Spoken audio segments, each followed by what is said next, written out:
Hi hello friends, welcome back to Media Talks. நான் உங்கள் Mounika. So பசுவுக்கு ஷூட்டிங் இருந்தாலே நிறைய பேக் டு பேக் அப்டேட்ஸ் வந்து ஷேர் பண்ணுவார். அதே மாதிரி தான் வந்து ஷூட்டிங் ஸ்பாட்லேருந்து நமக்கு ஷேர் பண்ணிக்கிட்டே இருக்கார்.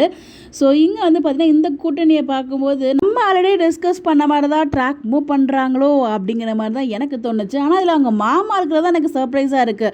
ஸோ கண்டிப்பாக வெளியில் வந்து பார்த்திங்கன்னா ராகினி கூட கூட்டம் வைப்பாங்க, நமக்கு தெரியும். அது நம்ம ஒரு பிளான் டிஸ்கஸ் பண்ணியிருந்தோம். ஸோ கண்டிப்பாக நம்ம வெண்ணிலாவுக்கு தெரியாது இல்லையா மேரேஜ் வந்து காவேரி, அதாவது வீக்கா மேரேஜ் எப்படி நடந்துச்சு அப்படின்னு சொல்லிட்டு அது ஒரு கான்ட்ராக்ட் மேரேஜ், இப்போ அவங்க பிரிஞ்சிருக்காங்க அப்படிங்கிற விஷயம் எதுவுமே தெரியாது. ஸோ எனக்கும் காவேரிக்கும் மேரேஜ் ஆகிடுச்சுன்னு சொல்லிட்டு விஜய் சொன்னார், அது மட்டும் தான் தெரியும். ஸோ இந்த விஷயத்தெலாம் சொன்னதுக்கப்புறம் கண்டிப்பாக வெளியில் வந்து பார்த்தீங்கன்னா விட்டுட்டு இப்போயே வந்து நீ தான் எனக்கு முக்கியம்னு சொல்லி காரில் அவ்வளோ அரகெண்ட்டாக பிஹேவ் பண்ணாங்க நேற்றுக்கு எபிசோடில். இந்த விஷயம்லாம் தெரிஞ்சு அவங்க எப்படி பிஹேவ் பண்ணுவாங்க, என்னென்ன சொல்லுவாங்க நம்ம சொல்லி தெரியணும்னு அவசியம் இல்லை. ஸோ அதுக்கேற்ற மாதிரி டைலாக்ஸ் கண்டிப்பாக வைப்பாங்க. ஆனால் அவங்க என்ன தான் பண்ணாலும் விஜய்க்கு காவேரி தான், காவேரிக்கு விஜய் தான், அது யாராலையுமே மாற்ற முடியாது. ஸோ அதை விஜயுமே ரொம்ப ஸ்ட்ராங்காக சொல்லிட்டாரு. இனிமேல் என்னால் பழைய வெண்ணிலாவும் பழைய விஜயை என்னால் பழைய விஜயை நீ பார்க்க முடியாது, நான் மூவ் ஆன் ஆகிட்டேங்கிறது ரொம்ப தெளிவாக வந்து சொல்லிட்டாரு. அதையும் தனி நீ திரும்ப திரும்ப போனால் உனக்குலாம் மனசாட்சி இல்லை அப்படிங்கிற மாதிரி தான் நான் ஃபீல் பண்ணுறேன். பட் கூட்டணிகள் சேர்ந்தாச்சு, அதில் மாமாவும் இருக்கார், அதுதான் செம ஷாக்கு.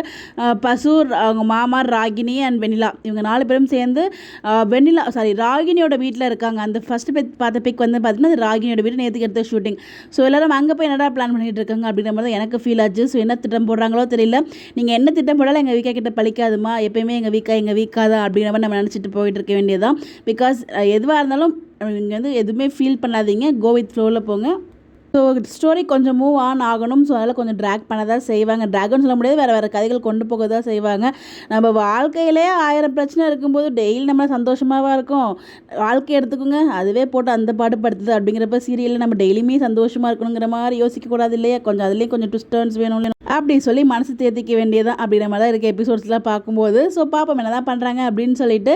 உங்களுடைய கருத்து இந்த அப்டேட்ஸ்லாம் பார்க்கும்போது உங்களுக்கு என்ன தோணுது? உங்களுக்கு ஏதாவது ஐடியா இருக்குது அப்கமிங் இந்த மாதிரி இருக்குன்னு சொல்லி மறக்காமல் கமெண்ட்டில் சொல்லுங்கள். அதை பற்றி நம்ம டிஸ்கஸ் பண்ணுவோம். இந்த மாதிரி அப்டேட் தெரிஞ்சுக்க நம்மளோட சேனலை ஃபாலோ பண்ணிக்கோங்க. Bye bye.